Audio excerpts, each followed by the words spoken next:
truth, and the life.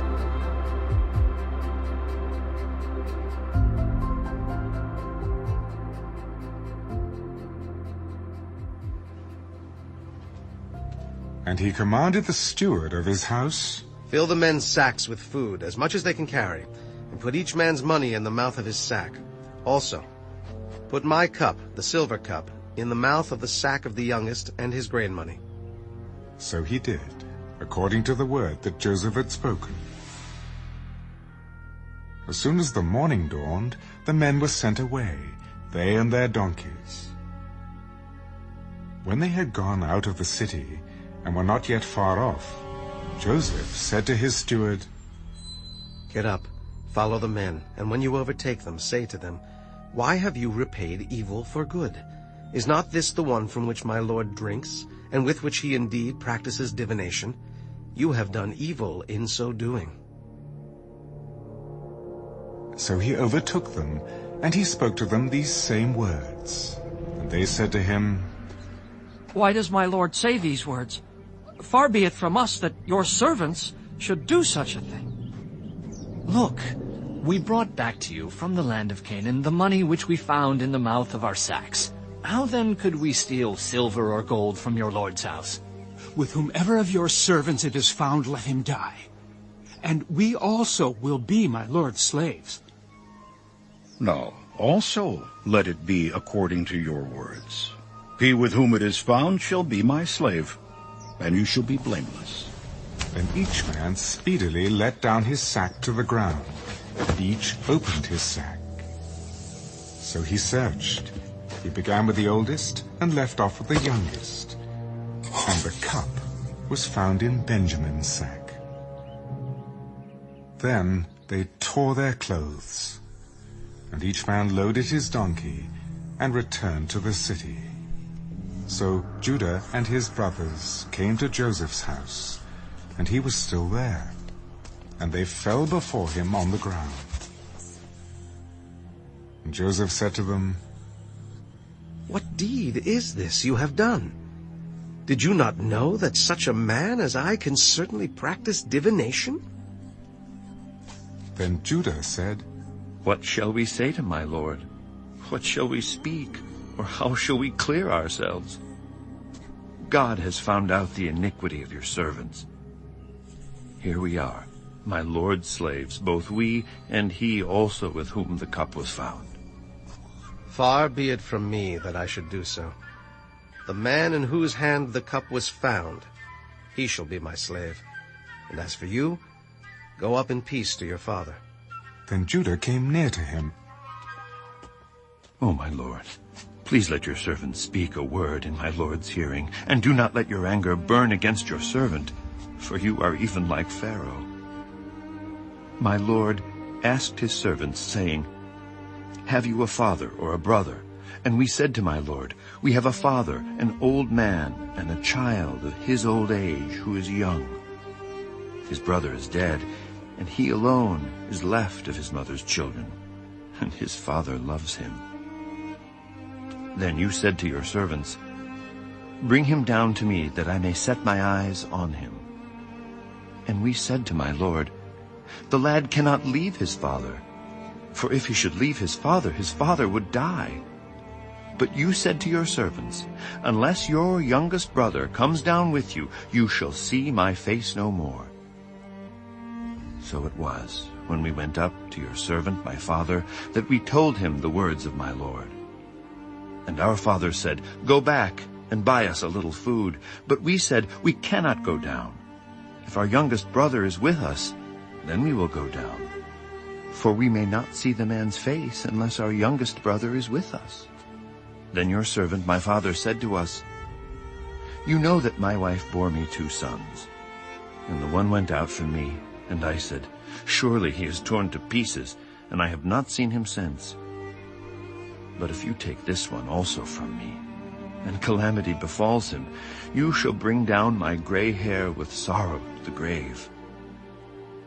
Now, therefore, when I come to your servant my father, and the lad is not with us, since his life is bound up in the lad's life, it will happen, when he sees that the lad is not with us, that he will die. So your servants will bring down the gray hair of your servant our father with sorrow to the grave.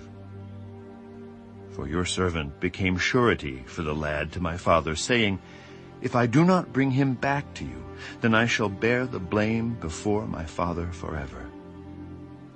Now, therefore, please, let your servant remain instead of the lad as a slave to my lord, and let the lad go up with his brothers. For how shall I go up to my father if the lad is not with me, lest perhaps I see the evil that would come upon my father?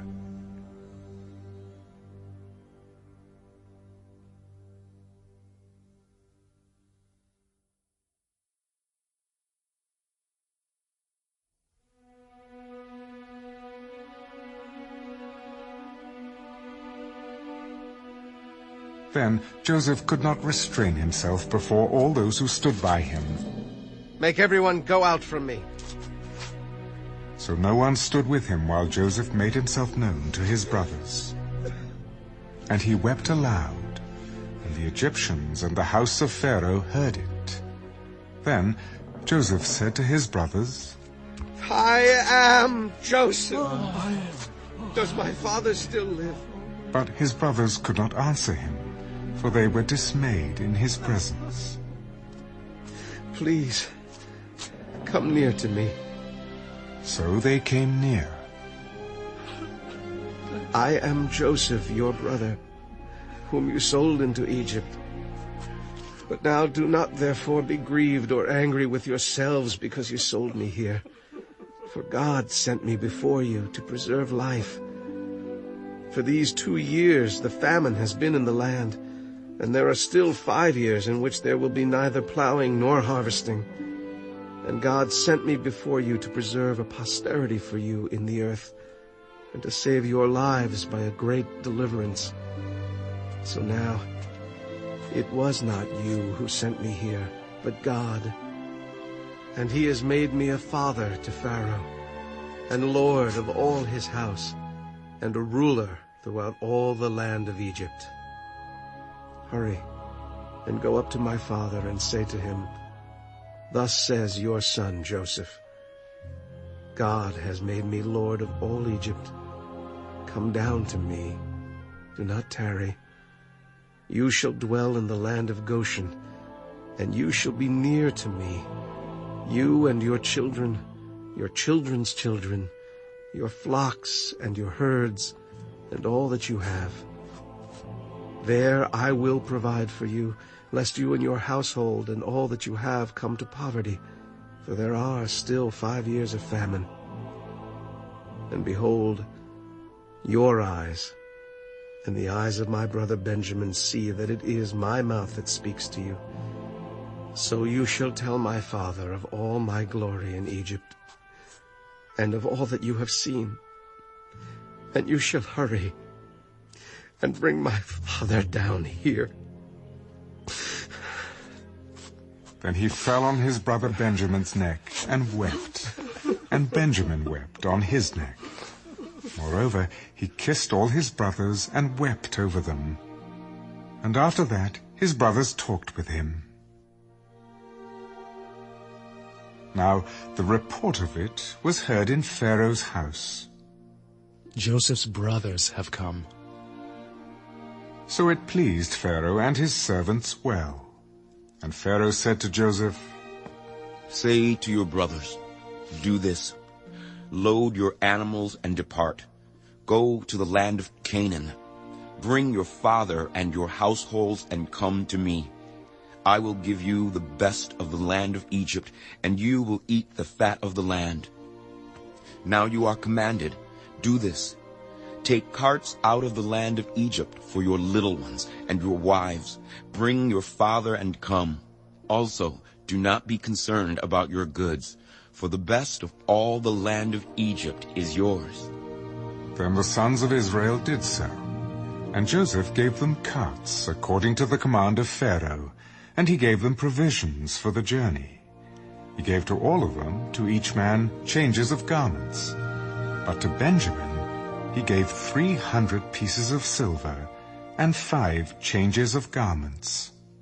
And he sent to his father these things: 10 donkeys loaded with the good things of Egypt, and 10 female donkeys loaded with grain, bread, and food for his father for the journey.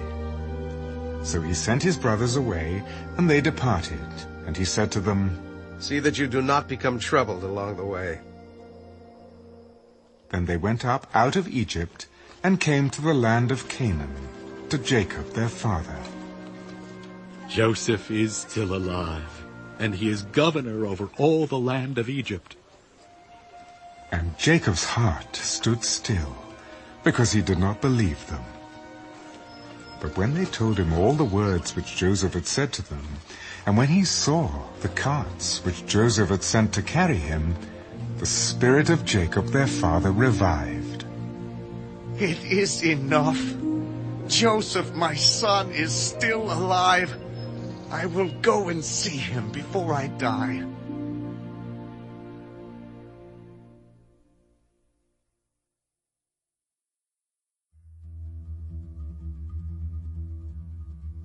So Israel took his journey with all that he had, and came to Beersheba, and offered sacrifices to the God of his father Isaac.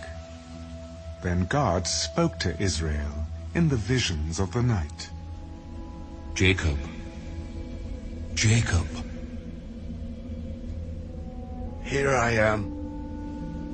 "I am God, the God of your father. Do not fear to go down to Egypt, for I will make of you a great nation there. I will go down with you to Egypt, and I will also surely bring you up again. And Joseph will put his hand on your eyes." Then Jacob arose from Beersheba, and the sons of Israel carried their father Jacob, their little ones, and their wives, in the carts which Pharaoh had sent to carry him. So they took their livestock and their goods, which they had acquired in the land of Canaan, and went to Egypt, Jacob and all his descendants with him, his sons and his sons' sons, his daughters and his sons' daughters, and all his descendants he brought with him to Egypt.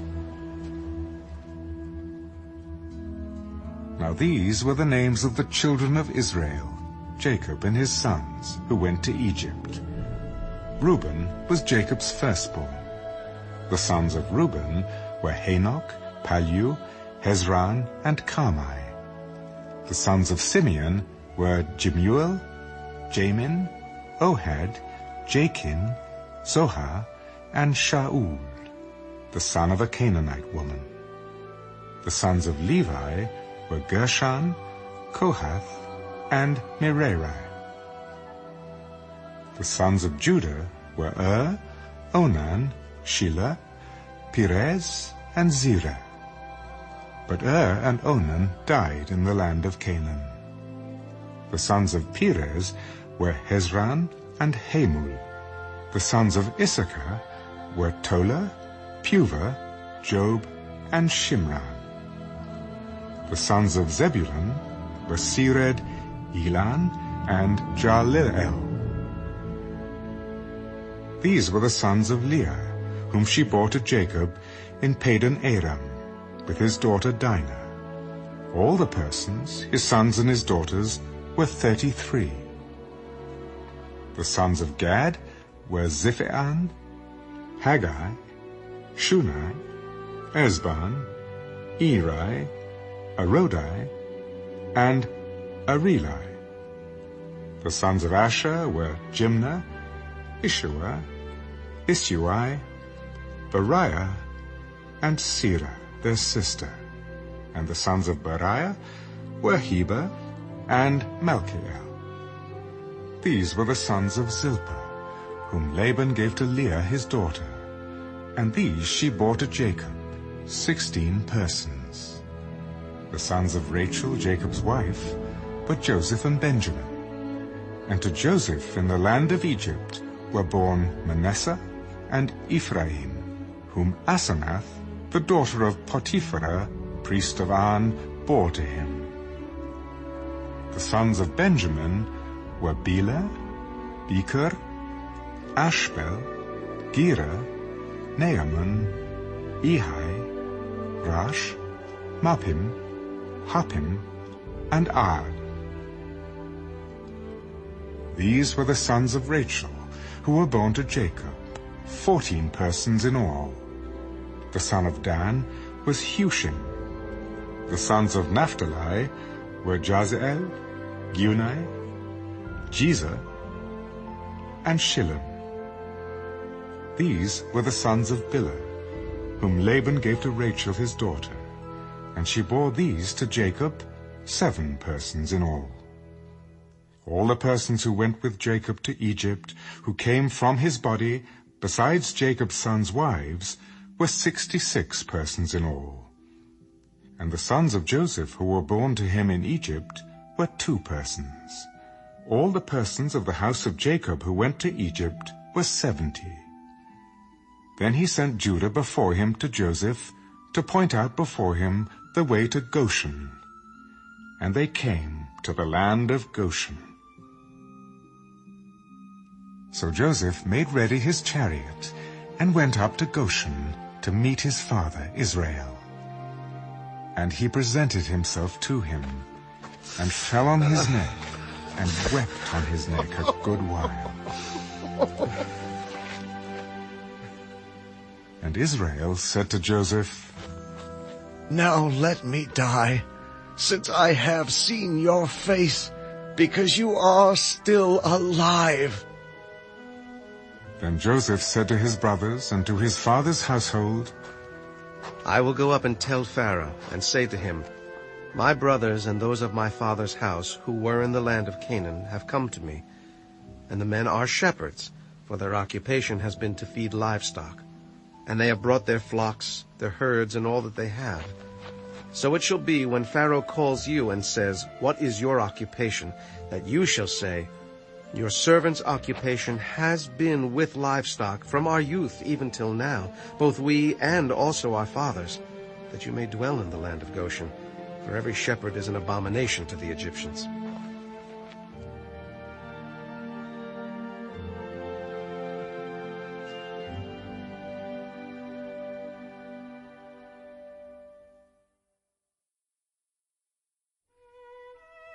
Then Joseph went and told Pharaoh, My father and my brothers, their flocks and their herds and all that they possess, have come from the land of Canaan, and indeed they are in the land of Goshen. And he took 5 men from among his brothers and presented them to Pharaoh.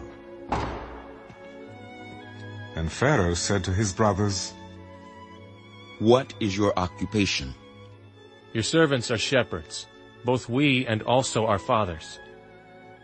We have come to dwell in the land, because your servants have no pasture for their flocks, for the famine is severe in the land of Canaan. Now therefore, please, let your servants dwell in the land of Goshen. Then Pharaoh spoke to Joseph, Your father and your brothers have come to you. The land of Egypt is before you. Have your father and brothers dwell in the best of the land. Let them dwell in the land of Goshen. And if you know any competent men among them, then make them chief herdsmen over my livestock. And Joseph brought in his father Jacob, and set him before Pharaoh. And Jacob blessed Pharaoh. Pharaoh said to Jacob, How old are you? The days of the years of my pilgrimage are 130 years. Few and evil have been the days of the years of my life, and they have not attained to the days of the years of the life of my fathers in the days of their pilgrimage. So Jacob blessed Pharaoh, and went out from before Pharaoh. And Joseph situated his father and his brothers, and gave them a possession in the land of Egypt, in the best of the land, in the land of Ramesses, as Pharaoh had commanded. Then Joseph provided his father, his brothers, and all his father's household with bread, according to the number in their families. Now there was no bread in all the land, for the famine was very severe, so that the land of Egypt and the land of Canaan languished, because of the famine. And Joseph gathered up all the money that was found in the land of Egypt and in the land of Canaan for the grain which they bought. And Joseph brought the money into Pharaoh's house. So when the money failed in the land of Egypt and in the land of Canaan, all the Egyptians came to Joseph. "Give us bread, for why should we die in your presence? For the money has failed." Give your livestock, and I will give you bread for your livestock, if the money is gone. So they brought their livestock to Joseph, and Joseph gave them bread in exchange for the horses, the flocks, the cattle of the herds, and for the donkeys. Thus he fed them with bread in exchange for all their livestock that year. When that year had ended, they came to him the next year and said to him, "We will not hide from my lord that our money is gone. My lord also has our herds of livestock. There is nothing left in the sight of my lord but our bodies and our lands. Why should we die before your eyes, both we and our land? Buy us and our land for bread, and we and our land will be servants of Pharaoh. Give us seed, that we may live and not die, that the land may not be desolate." Then Joseph bought all the land of Egypt for Pharaoh. For every man of the Egyptians sold his field, because the famine was severe upon them. So the land became Pharaoh's. And as for the people, he moved them into the cities, from one end of the borders of Egypt to the other end. Only the land of the priests he did not buy, for the priests had rations allotted to them by Pharaoh, and they ate their rations which Pharaoh gave them. Therefore they did not sell their lands. Then Joseph said to the people, "Indeed, I have bought you and your land this day for Pharaoh. Look, here is seed for you, and you shall sow the land. And it shall come to pass in the harvest that you shall give 1/5 to Pharaoh. 4/5 shall be your own, the seed for the field and for your food, for those of your households, and as food for your little ones." "You have saved our lives. Let us find favor in the sight of my lord, and we will be Pharaoh's servants." And Joseph made it a law over the land of Egypt to this day, that Pharaoh should have 1/5, except for the land of the priests only, which did not become Pharaoh's. So Israel dwelt in the land of Egypt, in the country of Goshen, and they had possessions there, and grew and multiplied exceedingly. And Jacob lived in the land of Egypt 17 years. So the length of Jacob's life was 147 years. When the time drew near that Israel must die, he called his son Joseph. "Now, if I have found favor in your sight, please put your hand under my thigh and deal kindly and truly with me. Please do not bury me in Egypt, but let me lie with my fathers. You shall carry me out of Egypt and bury me in their burial place." "I will do as you have said." "Swear to me." And he swore to him. So Israel bowed himself on the head of the bed.